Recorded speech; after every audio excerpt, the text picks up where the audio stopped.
Nearly 6 feet tall, the newest police recruit on patrol in the city of Wuhu commands attention, less because of the uniform than the 6 high-definition cameras and advanced sensors under that hat that allow the AI-powered robot called R001 to manage the flow of traffic and people in the streets and around the clock.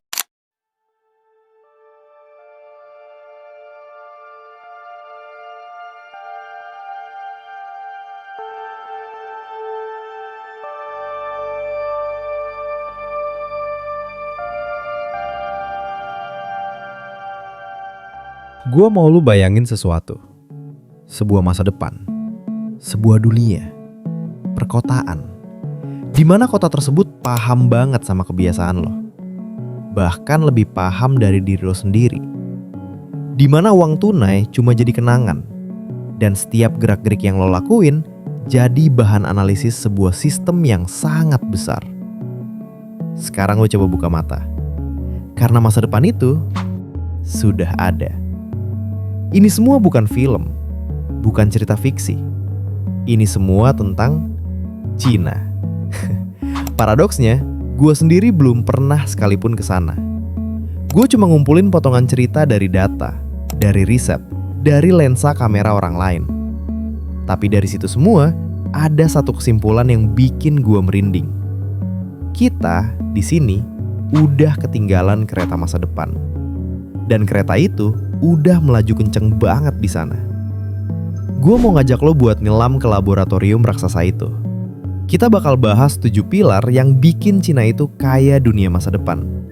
Mulai dari sistem pembayaran yang bikin dompet lo jadul banget, sampai jaringan pengawasan yang bikin privacy itu terdengar konyol. Video ini gue buat tidak lain dan tidak bukan buat kita belajar. Memahami apa yang terjadi di Cina sama aja dengan kita lagi lihat pilihan yang suatu hari nanti mungkin harus kita ambil. Oke, kita mulai dari yang paling dasar. Ketika uang tunai punah dan diganti sama sesuatu yang bisa diprogram. Gak usah lama-lama, langsung aja kita bahas.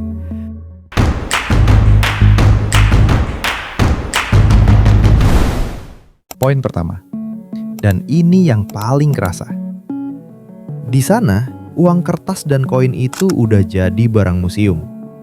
Yang berkuasa sekarang cuma satu, QR Code. Faktanya, lebih dari 80% transaksi di kota-kota Cina itu non-tunai. Tapi ini bukan sekedar ganti dari fisik ke digital. Ini evolusi. Alat bayarnya nggak cuma aplikasi e-wallet kayak yang lo pakai. Itu adalah super app. Kayak WeChat. Bayangin, dalam satu aplikasi doang, lo bisa ngobrol kayak WhatsApp, bayar kayak GoPay, pesan makan, panggil taksi, beli tiket, urus pajak, sampai buat lapor polisi. Hidup lo praktis berputar di dalam satu ekosistem tertutup. Dan mereka nggak berhenti di situ. Mereka udah punya digital yuan. Uang digital resmi bank sentral. Ini bukan cuma uang digital biasa. Ini uang yang bisa diprogram. Pemerintah bisa kasih lo duit dengan aturan. Ini cuma bisa buat bayar transportasi umum dalam seminggu. Atau, ini cuma buat beli buku. Itu level kontrol ekonomi yang sama sekali baru. Tapi di sini gue tantang lo. Di balik kenyamanan yang hampir ajaib ini, apa yang lo korbankan? Setiap transaksi lo, setiap kebiasaan belanja lo, terekam rapi di sistem yang dikendalikan segelintir raksasa teknologi. Nyerahin privacy buat kepraktisan ekstrim. Kira-kira kalian setuju nggak? Nah, kalau lo pikir itu udah canggih, tunggu dulu. Masih banyak lagi yang bakal gue kasih tahu ke kalian. Kota-kota di sana udah bukan lagi sekedar jadi tempat tinggal. Mereka udah jadi makhluk hidup. Loh, kok kota jadi makhluk hidup? Kalian pasti nanya begitu kan? Nih, poin kedua. Kota di sana udah punya otak. Dan otaknya itu yang ngatur segalanya di sana. Contoh nyata. Kota Hangzhou punya sistem namanya City Brain. Ini tuh apa sih? Intinya, AI ngumpulin data dari jutaan kamera, sensor lalu lintas, bahkan data ponsel penduduk. Terus, AI itu nganalisis. Oh, di jalan A lagi macet nih. Di jalan B sepi. Lalu secara otomatis, dia ngatur durasi lampu merah dan hijau di seluruh kota buat mengoptimasi arus. Hasilnya, mereka klaim bisa turunin kemacetan sampai 15%. Dan itu angka yang gila banget buat kota metropolitan. Hits, bukan cuma itu. Bayangin, ada tong sampah yang bisa ngasih sinyal ke petugas kalau udah penuh. Lalu lampu jalan yang otomatis redup kalau lagi sepi. Kota itu udah kayak organisme hidup yang punya sistem saraf sendiri. Bisa ngatur semua sistem yang terhubung di dalam kota itu. Gimana? Kalian udah kebayang? Tapi ada sesuatu yang mengganjal di pikiran gua. Ini yang bikin gua merenung. Efisiensi maksimal melawan kontrol maksimal. Kota jadi lancar, iya. Tapi pertanyaannya, siapa yang pegang kendali otak kota itu? Pemerintah punya akses ke data segalanya. Lo kemana, kapan, sama siapa. Itu tingkat pengawasan yang menurut gua sulit dibayangin. Nah, sekarang gue mau tanya lagi sama lo. Kalau kota lo mau diterapin sistem kayak gini yang janjinya gak macet lagi, tapi sebagai gantinya pergerakan lo 24 jam non-stop dipantau, lo setuju atau enggak? Dan yang bikin sistem kota pinter ini makin powerful adalah jaringan 5G terbesar di dunia. Tapi itu cerita untuk lain waktu. Sekarang, mari kita ke jalanan. Yang dimana mobilnya udah gak perlu supir. Serem banget kan? Gak ada supir. Poin ketiga, jalan raya adalah lab raksasa untuk mobil tanpa supir. Gua gak ngomong mobil konsep di pameran. Gua ngomong robotaxi yang bisa lu pesen lewat aplikasi kayak Baidu Apollo atau Pony AI. Mobilnya datang, lu masuk, masukkan destinasi di touchscreen, dan dia jalan tanpa supir. Faktanya, mereka udah punya izin operasi terbatas di Beijing, Shenzhen, dan Wuhan. Udah layanin ratusan ribu perjalanan. Yang artinya, ini bukan lagi sistem ilegal yang masih coba-coba. Ini sudah dipercaya. Gue penasaran, kalau robotaxi ada di kota lo, lu berani naik gak? Atau masih lebih percaya sama supir manusia yang bisa negosiasi di jalan? Gimana? Oke, kita udah bahas soal uang, kota, dan transportasi. Sekarang kita masuk ke wilayah yang lebih personal, yaitu reputasi lo sebagai mata uang baru. Maksudnya apa bang? Kok reputasi jadi mata uang? Tenang, gue bakal kasih tahu. Poin keempat, ini yang paling sering jadi bahan perdebatan sengit. Sistem kredit sosial. Bayangin, semua data lo, dari bayar tagihan tepat waktu sampai pelanggaran lalu lintas, dikumpulin jadi satu nilai. Nilai itu nentuin akses lo ke banyak hal. Bisa dapat prioritas di rumah sakit, atau justru dilarang naik pesawat dan kereta cepat kalau nilainya jelek.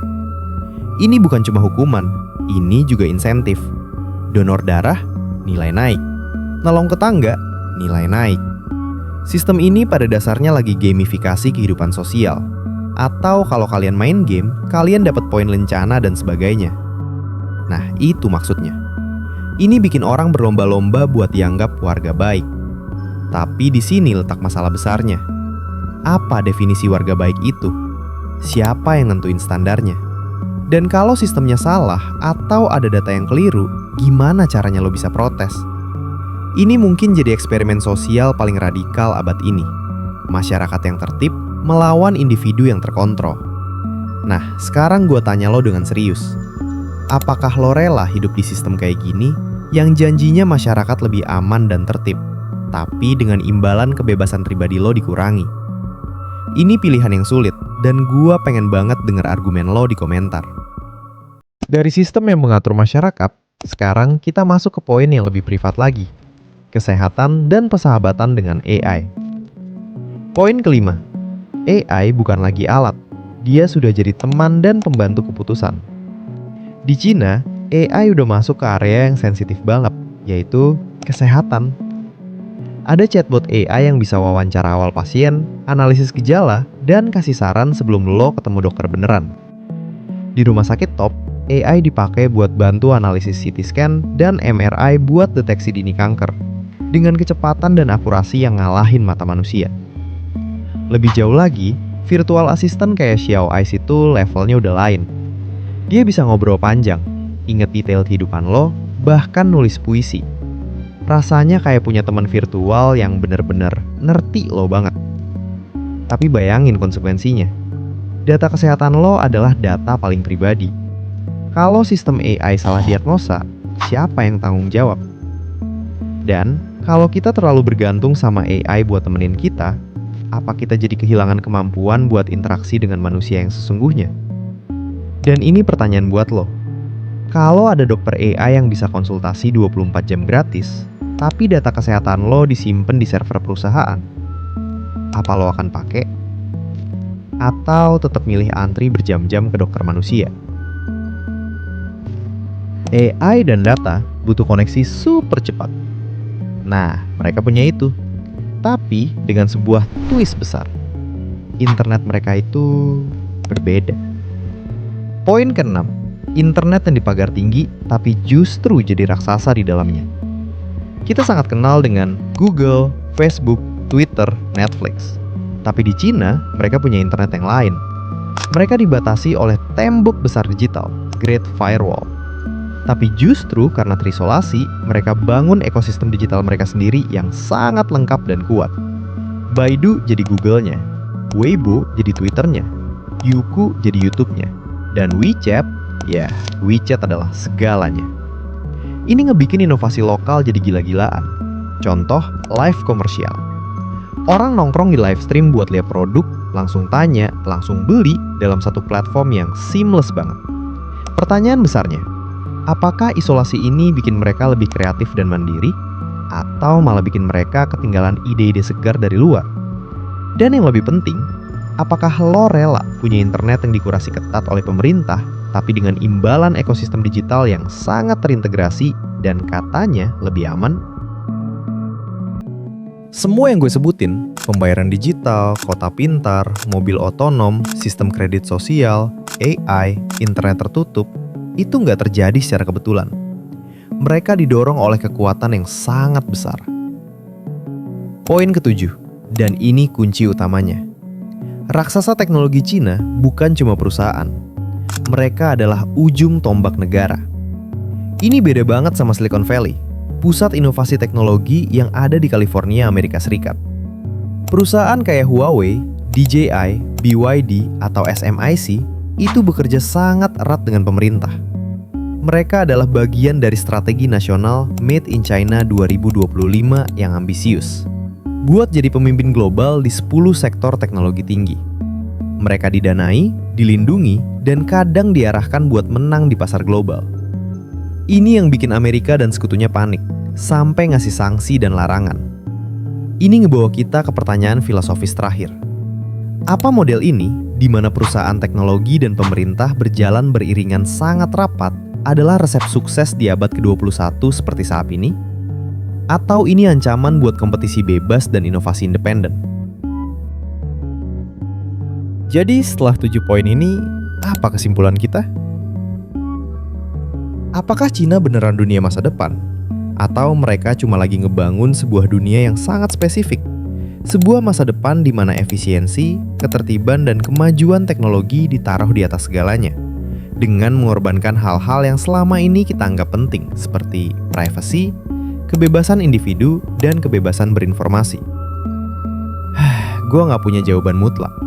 Tapi yang jelas, Cina udah jadi papan catur raksasa di mana kita bisa lihat berbagai kemungkinan masa depan dieksekusi dalam skala penuh. Ada yang mengagumkan, dan ada juga yang mengerikan. Sekarang, gue serahkan ke lo. Dari semua masa depan yang Cina tawarkan, apa satu hal yang paling pengen lo adopsi di sini? Dan apa satu hal yang paling bikin lo ngeri? Ini diskusi kita. Tulis pandangan lo di kolom komentar. Gak usah sungkan, gak usah takut beda pendapat. Karena justru disitulah letak menariknya. Kalau lo merasa video ini bikin ngebuka pikiran lo, bagikan ke teman-teman lo. Subscribe buat eksplorasi lain tentang teknologi dan dampaknya buat kita. Sampai jumpa di video berikutnya.